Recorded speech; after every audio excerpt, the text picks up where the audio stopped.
The Trail of Tears was a series of forced relocations of Native American peoples from their ancestral homelands in the southeastern United States to areas to the west, usually west of the Mississippi River.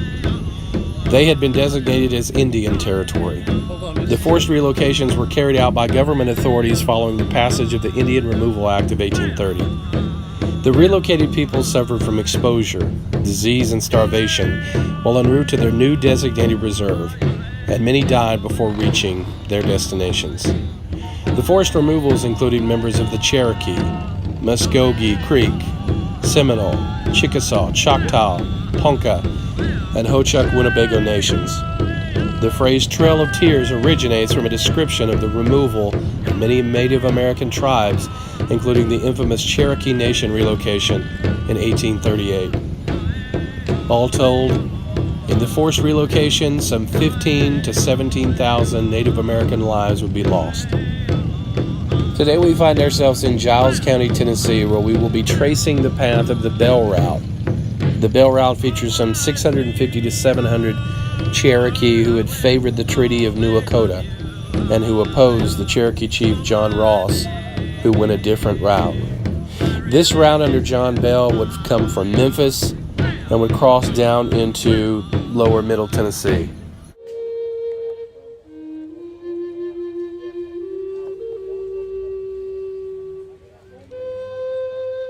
The Bell Detachment, with 56 wagons and 318 horses, headed south from the Cherokee Agency on October 11, 1838, along the Hiwassee River towards what is now Cleveland, Tennessee.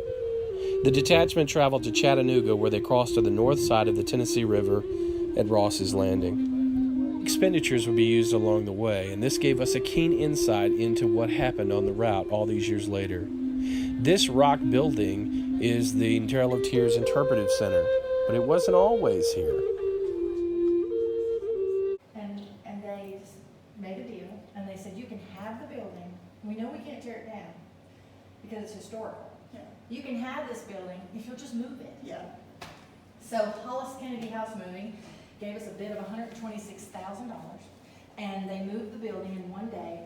The Rock Church, as we already said, was right here next to the First Baptist Church in Pulaski, Tennessee. It would be hoisted up on a flatbed and slowly, much slower than we're going here, slowly make its way through town.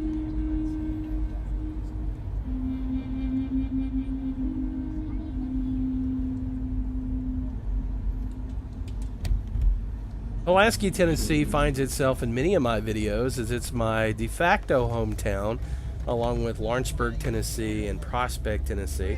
I spent majority of my time growing up in those three towns. Pulaski was named after Revolutionary War hero Count Casimir Pulaski of Poland, and they celebrate his birth each year.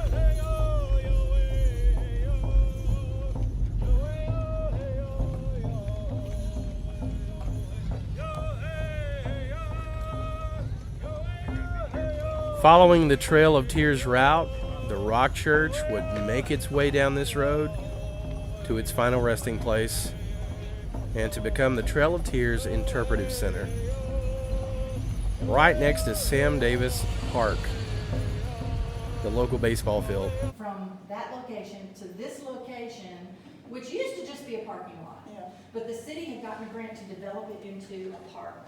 So it's Pleasant Run Park, Trail of Tears Park, and they put the building here.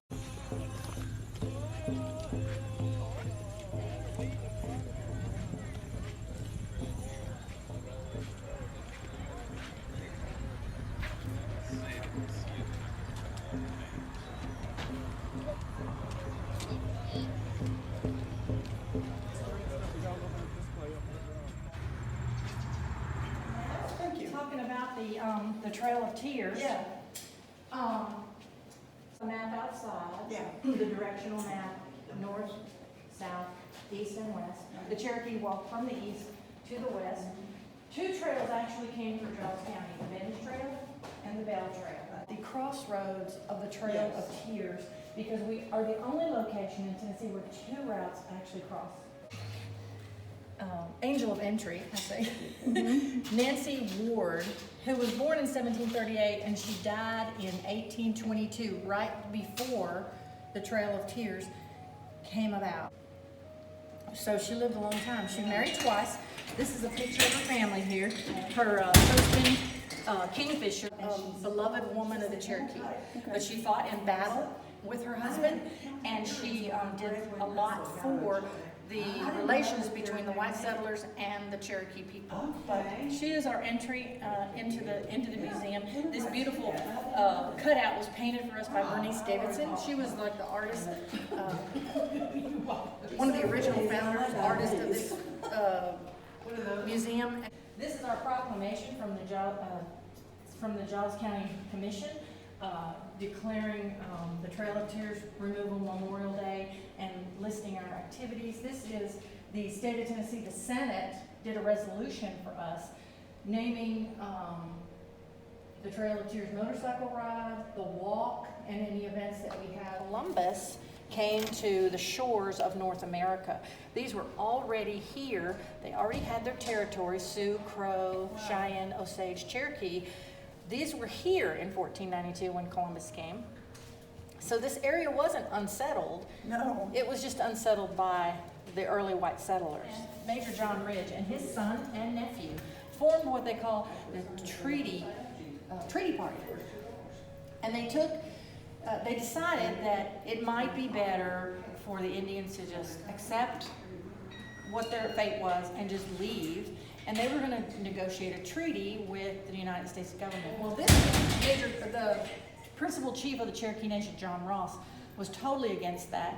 He knew that it was wrong. In 1829, that Cherokee actually put it in their constitution that any man that made a negotiation to get rid of any more of the ancestral homeland of the Cherokee would be executed or put to death. It was not something they were going to tolerate. So he did not have the blessing of the Cherokee chiefs to make this treaty of New Echota in December of 1835. They went to Washington and they did. They signed it, which signed the fate of the Cherokee people to actually have to leave, and the removal started right after that.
Because that overlook is the only location in Giles County, or in Pulaski in 1838, where you could actually cross Richland Creek.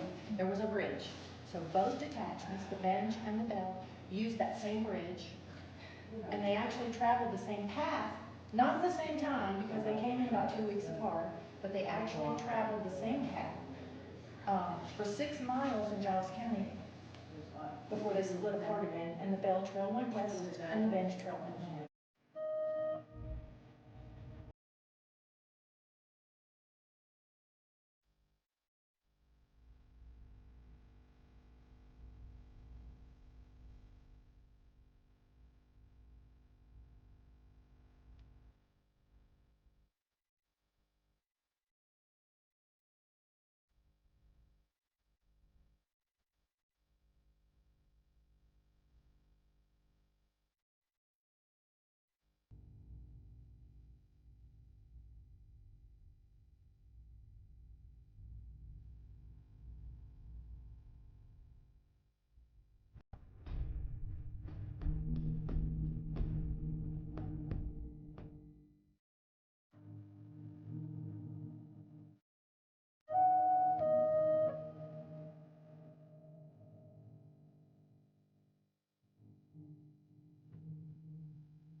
Ray Pennington. This is my wife, Penny. We like doing fur and leather articles, and some of these things. What I wanted to do was make a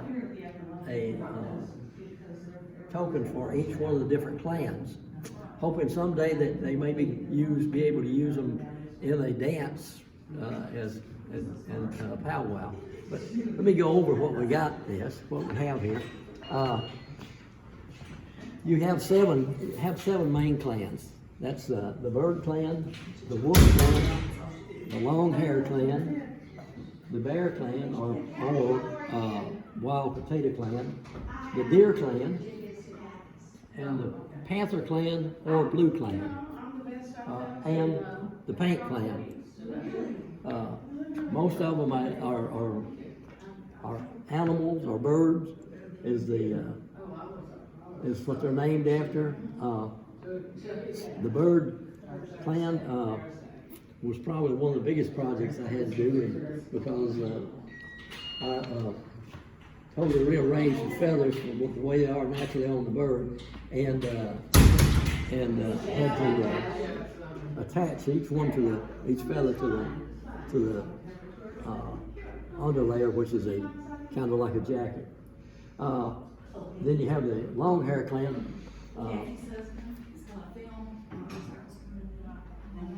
That and it's also called the Wind clan, but they are Twister clan. They say when they came in as a clan, they would walk real fancy and kind of twist as they did, kind of proudly walking, I think you'd say. Then you have the Wolf clan. The Wolf clan is a clan that's very popular, and this is a wolf skin. It's what they made into a headdress. Just hang on a second.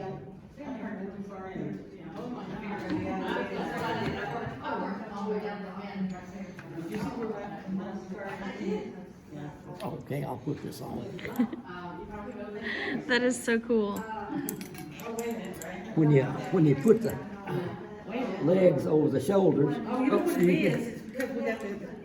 We got the clothes hanger in there, don't we? oh no, I think it's okay. And when you put the shoulder, the arms over the shoulder, it kind of makes it so it's a little more comfortable to wear. That's so neat, because I didn't even notice the skull on the back earlier. Yeah. That's really cool. I usually try to put a ornament on them. I don't have on all of them. But then, keep it on? Okay. Just hang on there. You got it now? Just hang on. I'm going to pull the legs over the shoulder. There you we go. Okay. Where did you get the skins from? The first half of my life, or 3/4, I was a fur buyer and a trapper. I started out as a trapper. My grandfather was a trapper. His father was a trapper, and all the way back to. But I started out as a fur buyer, and I went to New York City. We were at a show in New York one winter, and the guy there told me, said, if you'll come up this summer when I'm not busy, I'll teach you to make fur coats. And so earlier that summer we went to Chicago to learn how to make patterns fit people.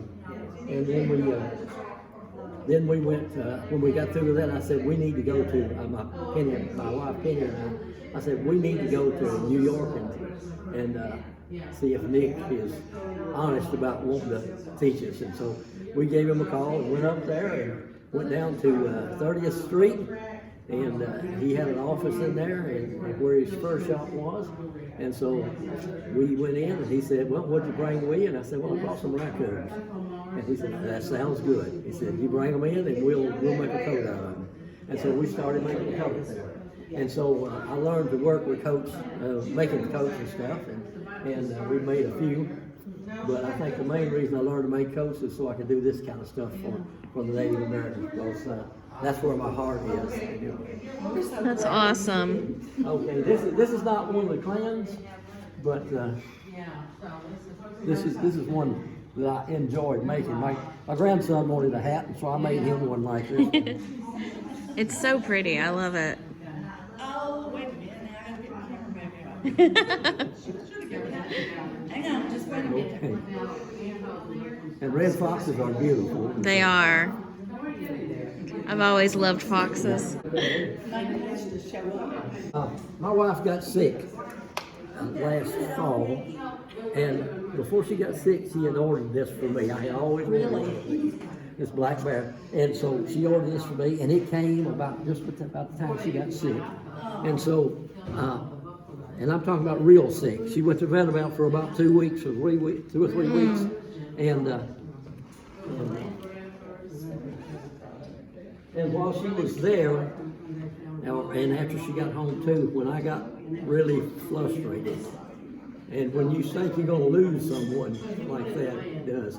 When I got frustrated, I go work on my back. So I call it my Care Bear. That's awesome. I love the claws on it, the detail. Like he's eating your head.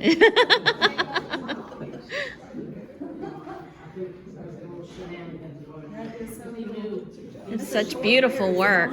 Isn't it? No, it's not. It's not. Anyway, it's not real hot. This hat's made out of muskrat. Oh, how cool. I said, I don't think that's whatever. But he wants it as a pet. Oh, is that right? I went to college with a girl that had a skunk as a pet. I think my dog has a skunk for a pet. Can't get rid of it. It comes home every day. Oh, mate. Okay, let me, wait a minute, one more. Okay. That is so cool. I'll send that. He up here from, I think he came out of Idaho. And my son, he ended up having the antlers in the skull. And so I just took the skull and put everything on it and made another dance outfit out of it. Yeah. Okay. There we go. Although I only had one deer, so I didn't get to match it up as well as I'd like to on the legs.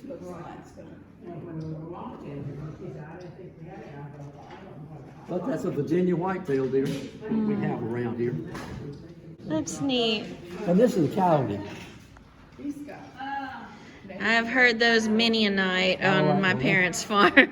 And then here's one I've always wanted. I didn't That one know. is so cool. They have a panther clan, and or it's really a blue clan, but they say panther. But I didn't know for sure if we had them right through here. But my daughter-in-law saw a big black cat laying on a rock down where her road runs into another one, and just up on at the end of that is or across from her road is a bluff, and there lay a big black cat there. My son-in-law, one of his neighbors killed one down at Fairview. So, and when he was a boy.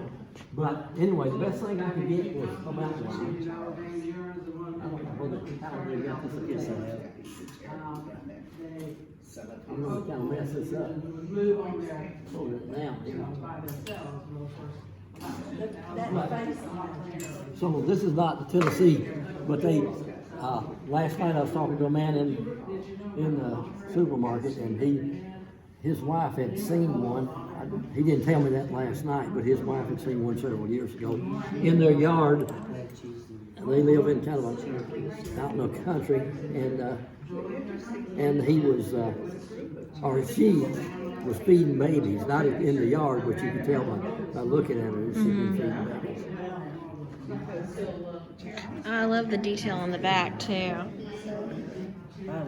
And so I always wanted one of these skins, so that makes up that, and this one here is the paint clan.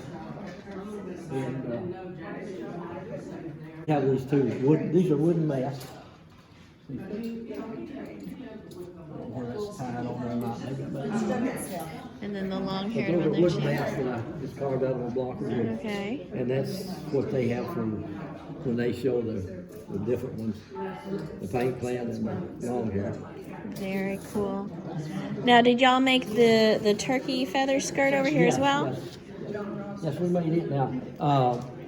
There's a book out now that was written it was written by John Howard Payne and Mr. Buttrick, but it was written in the 1830s, 1820s, 30s, and 40s, and Mr.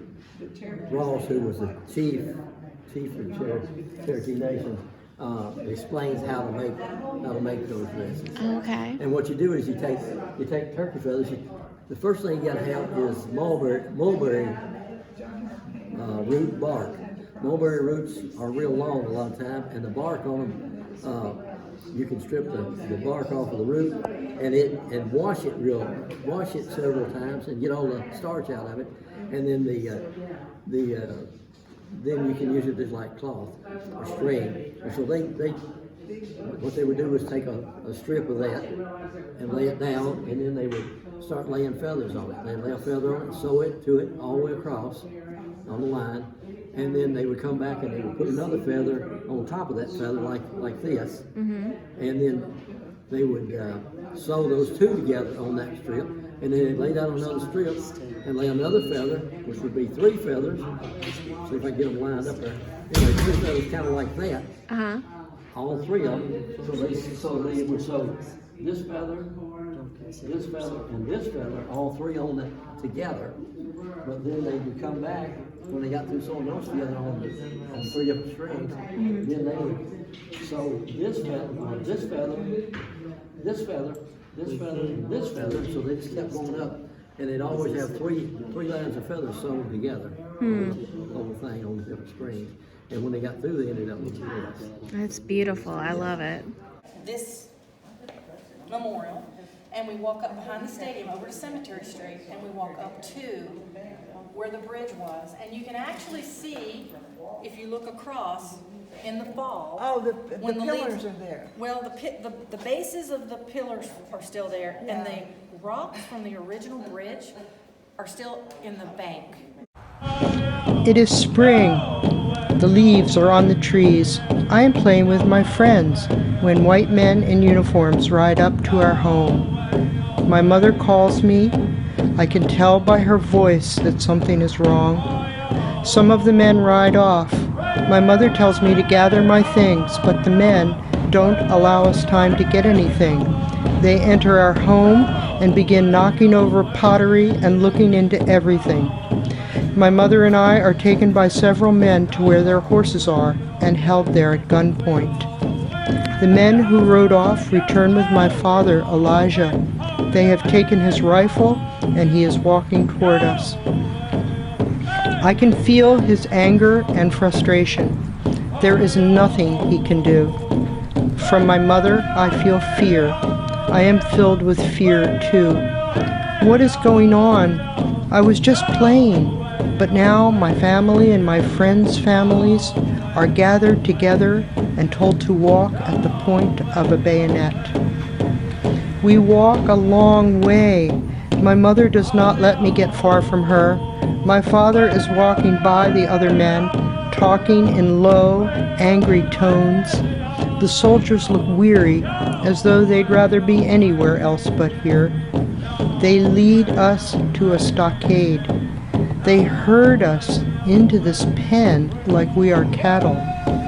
No one was given time to gather any possessions.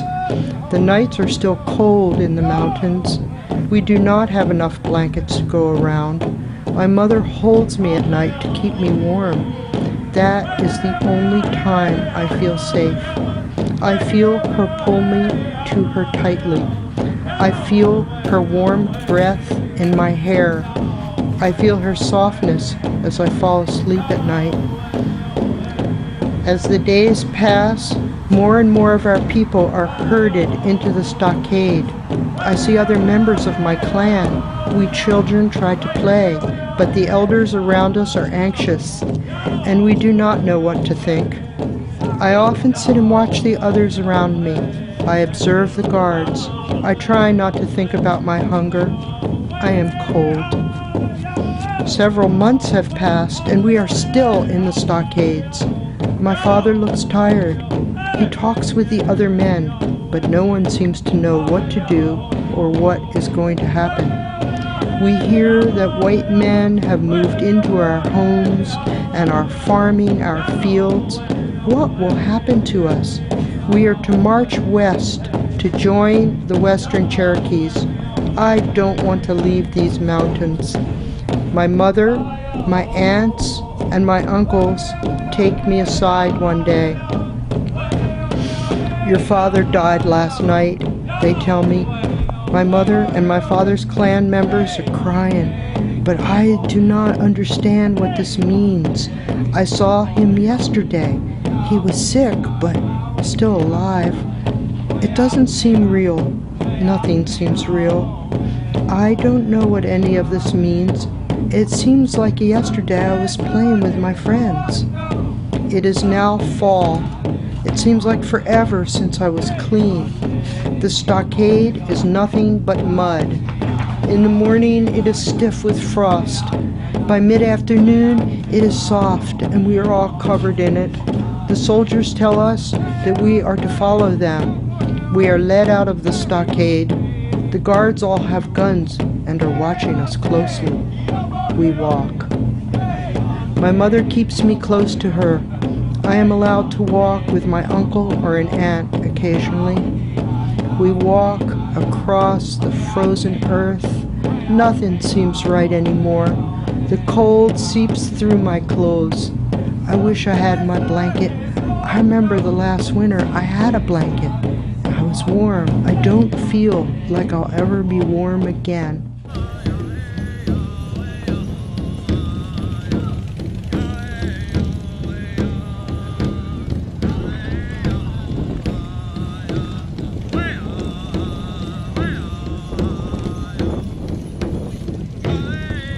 Thank you very much for tuning in today and taking a look back at the Trail of Tears. A bleak time in the history of this country. A learning experience for this country. One that hopefully will never be repeated again.